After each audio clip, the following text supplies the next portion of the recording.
And welcome back to EDH Deck Building. I am your host, Demo, and this is probably going to be my last spoiler video for Streets of New Capenna. Pretty much the whole set's spoiled by now, I think.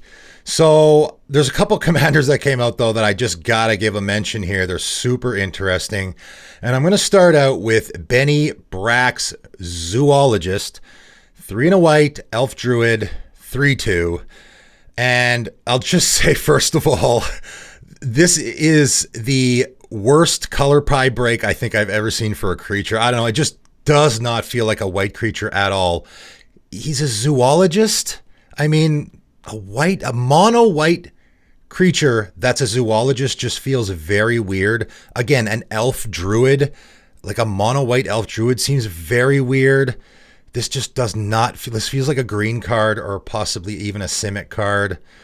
There's a lot of this going on in this set. So I don't know, I guess in the set, if you're doing that, then I guess it sort of makes sense a little bit if the whole set fits the theme. Like if on this particular plane or city or whatever, elves are white, I guess that makes sense maybe. This just really, really feels like a horrible color pie break in my opinion. The ability sort of does as well. So has Convoke, which of course means your creatures can help cast this spell. So you're going to tap your creatures to help cast it. That's not, I mean, I guess that can be relevant later in the game. Your commander costs 4. So, you know, having lots of little creatures out that you can tap, especially when your commander dies a few times, can be great. At the beginning of each end step, if you created a token this turn, draw a card. So I'll first say this. This is going to be, and I already told my patrons this, that I predict this will be the most popular mono white commander in due time, right? Eventually it will be. Having a mono white commander that draws you cards this easily, I mean, people are going to be all over that. SRAM was the most popular mono white commander for a long, long time for that reason. I think it's currently Heliod, I'm pretty sure. I think this is going to beat it. I think a lot of people are going to go after this commander because it draws cards really, really well. I don't love the design. Again, I think it's a bad color orientation, let's call it. And I'm not even a huge fan of the ability because he's a zoologist, but is dealing with tokens. And yeah, there's a lot of token creatures, but you don't even have to do token creatures with this. So now you have a creature that is supposed to be a zoologist, supposed to be a druid, but is drawing you cards whenever you make a treasure token, which kind of doesn't, right? That's just not thematically, that doesn't make sense to me. I mean, that's just me. Maybe I get picky about silly things like that. You know, like you look at a Smothering Tithe, for example. Smothering Tithe is going to be bonkers in this deck because obviously you want to be creating a token on everyone's turn, right? At the beginning of each end step, if you create a token this turn, draw a card. So ideally you want to be creating a token on everyone's turn. And of course, Smothering Tithe is the greatest way to do that because your opponents are going to now have to pay the 2 when they draw a card, or else not only are you going to get the treasure token, but you're going to get to draw a card as well. So just a phenomenal duo there with those two. And of course, Smothering Tithe is already a phenomenal card, so it doesn't need any help. But in this deck, it's going to be absolutely bonkers. And that would be, you know, when I talk about not putting Smothering Tithe in my decks because I just don't like playing cards like that, this is the exception, right? Like, you know, I put Dockside Extortionist in my one deck. I have it in one deck where it works really good. That's all. I'm not going to shoehorn it in every deck. If I was to make a Benny Brack's deck, that would be the exception where I would put a Smothering Tithe in here because it is such a fantastic fit. But just in general, making tokens is going to be super easy. You know, in mono white, that's not difficult at all. Again, that's why SRAM was so popular, not because it was drawing cards, but because doing equipment in mono white is super easy.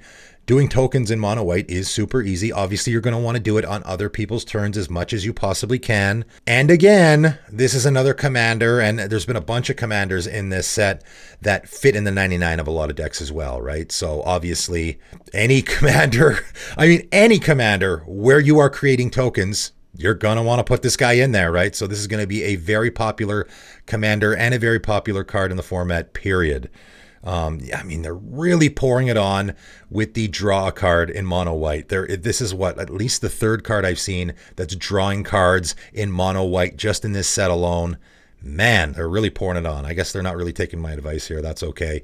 I don't mind. I just, when it's this really blatant, should I say, it's like, I don't know about that, but a lot of people are going to like this commander, no question about it. But I have a couple more to talk about here. Really interesting ones, I think. Lagrella the Magpie, green, white, and a blue, so a Bant Commander, Human Soldier 2/3. When Lagrella the Magpie enters the battlefield, exile any number of other target creatures controlled by different players until Lagrella leaves the battlefield.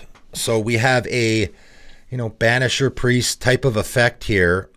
And before I move on, I'll just say that that wording can be a little confusing. So, because exile any number of other target creatures controlled by different players.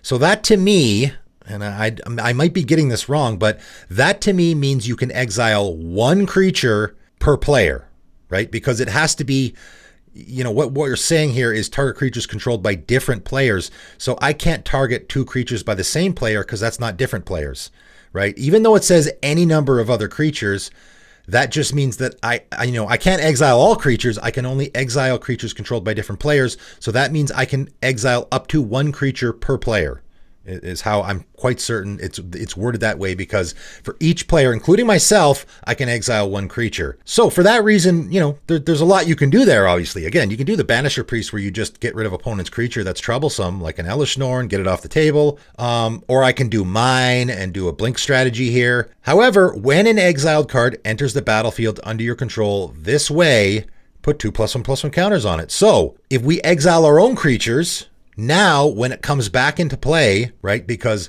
when an exiled card, exiled by this commander, enters the battlefield under your control, so this is not going to work for your opponent. This part is not going to work for your opponents, right? So if you exile their creatures and then they come back into play after, they don't get the counters, but you do. So you get to put 2+1/+1 counters on your creatures when they come back. Very interesting. And obviously, you're in a bit of a blink strategy in here, and you can blink your commander as well, right? This is similar to a Yorion in a way, where you're playing this blink strategy, but you have your commander, which you can then blink, right? So pretty interesting. I mean, you can obviously blink your commander. Those creatures will come back in, get counters on them. Then your commander comes back into play. You can exile other creatures, put counters on them as well. You can build this deck so that you're only exiling your creatures to put counters on them. You can use it in a way where you can exile your opponent's creatures. You can choose both. I really like the versatility here of the different directions you can go with this. I think it's a pretty interesting commander. It's certainly not very powerful, that's for sure. I don't think this is going to be a particularly popular one, but might be one that I tackle myself. I'm still searching. I think I definitely am going to make a commander from this set. I'm really leaning towards the Bant ones because there's a lot of really interesting Bant commanders, and I really like Bant as a 3-color combination, and that might be what I end up doing for myself personally. So this might be one. We'll see. And lastly today, we got Vazzy Keen Negotiator. Really interesting commander here. 2 black, red, and a green.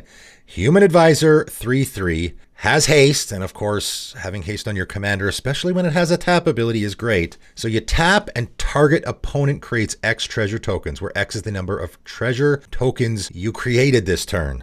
Ooh boy, that's very interesting, right? So target opponent gets to create a bunch of treasure tokens where it's the number of treasure tokens that you created. That's very interesting. Now, why would you want to do that? Well, let's look at this other ability. Whenever an opponent casts a spell or activates an ability, if mana from a treasure was spent to cast it or activate it, put a +1/+1 counter on target creature, then draw a card. Wow, that's really interesting. So basically what you're doing is you are giving your opponents treasure tokens so that they will then use those treasure tokens. So we're a little huggy here, right? But then when they use those treasure tokens, you get to put a +1/+1 counter on target creature and then draw a card. So pretty interesting. I kind of like the way they did this. Obviously, you cannot you don't have to play treasure tokens at all. You can just rely on your opponents to use treasure tokens. They are obviously very popular in the format. And, there's an absolute ton of treasure token stuff in this set. So it's, obviously you're going to want to put some in. It is likely that you could get away with not doing it, but I think you definitely want to build around that first ability and put your own treasure token stuff in here, right? And, it's going to be a really neat politics commander where you casted your Dockside Extortionist, you're going to make 7 treasure tokens or whatever, and then you go, okay, who wants 7 treasure tokens, right? Because you're going to tap your commander to create X treasure tokens, where X is the number that you made this turn. So you're going to ask any, wheel and deal. There's a lot of wheeling and dealing going on here, and I guarantee you, even though you're getting benefit out of it, I guarantee you your opponents are going to be like, ooh, me, pick me, right? And you could get even, you could wheel and deal and say, okay, well, don't attack me for a couple turns, that kind of stuff. Definitely going to be a lot of politicking going on with this commander. It's very interesting. Also, since we're already doing the politics thing, you can put +1/+1 counter on target creature. It doesn't even have to be yours. It can be your opponent's as well. So you can play into that. Generous Patron for sure goes in this deck. Absolutely. Because now, whenever your opponent cracks a treasure token, you can put a +1/+1 counter on their creature, and you get to draw 2 cards, because you get to draw one off your Generous Patron and then draw one from your commander's ability as well. So I think that card definitely goes in this deck. Really, really interesting. I think this is going to be a popular one. It's hard to say. Maybe it is. Maybe people will look at this and think it's a little too difficult. It's a little too huggy. I don't know. K&T was a commander that it was very huggy because it lets your opponents draw and play lands, but yet was super popular. People really liked it a lot. I think this to me feels similar that way, but more politicky, where you're picking one opponent rather than letting everyone do it, right? So it's less huggy that way. It's more politicky than huggy, right? You're not helping all your opponents. You're just picking one to help, and you're going to obviously use that to your advantage as well. So very interesting commander. I really like the way they did this one. But that is it. That is all. And that is probably, again, like I said, the last spoiler video I will be doing for this set. I'll be doing my top, I don't even know. I was looking at all the cards and I was like, guess I'll be doing a top 20 for this set. And then I was like, I don't even know if I could do a top 20. So I might have to do just a video talking about all the great cards from this set, because man, there is a lot I want to talk. There's so many cards from this set I want to talk about, and there's already been a bunch that I wanted to talk about.